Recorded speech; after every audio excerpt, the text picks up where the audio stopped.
The silence is the first thing you notice. It's a heavy, almost physical presence filling the space where life and energy once thrived. Where the roar of machinery once defined a town, now there's only quiet. The echo of footsteps on concrete is all that remains, a stark reminder of what's been lost. General Electric, once a symbol of American innovation and progress, is shutting down factories across the country. The familiar blue and white logo, once a beacon of hope, now marks sites of uncertainty. For generations, GE meant stable jobs and a piece of the American dream. Families built their lives around these jobs, passing down stories of hard work and pride. Now that promise is broken, leaving behind empty buildings and uncertain futures. The dreams that once filled these halls have faded, replaced by questions and worry. This isn't just about one company, it's about the changing face of America. The decline of manufacturing is reshaping entire communities, altering the fabric of daily life. GE helped build the middle class, offering steady pay and benefits you could build a life on.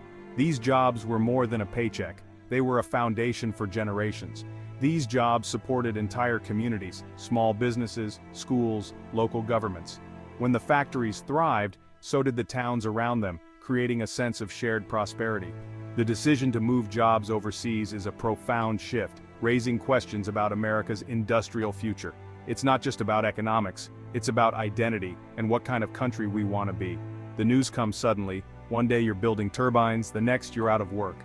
Years of loyalty and skill are reduced to a single memo, and a lifetime of routine is upended overnight.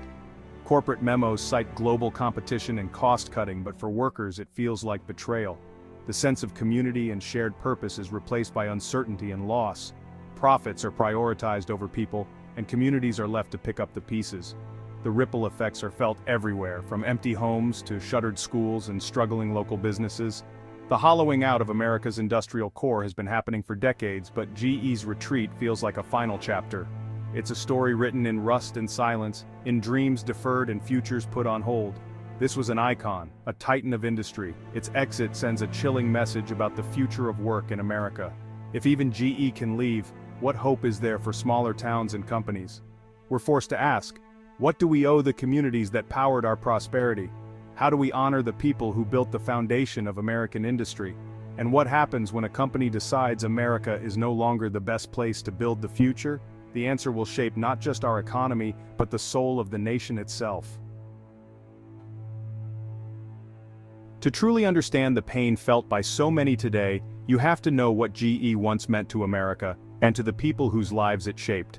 Born from Thomas Edison's vision and relentless innovation, GE quickly became a beacon of American progress and ingenuity. From the first light bulbs that brightened homes, to the powerful jet engines that propelled the nation forward, GE powered the 20th century and touched nearly every aspect of daily life. A job at GE was more than just employment. It was a ticket to security, prosperity, and the American dream for countless families.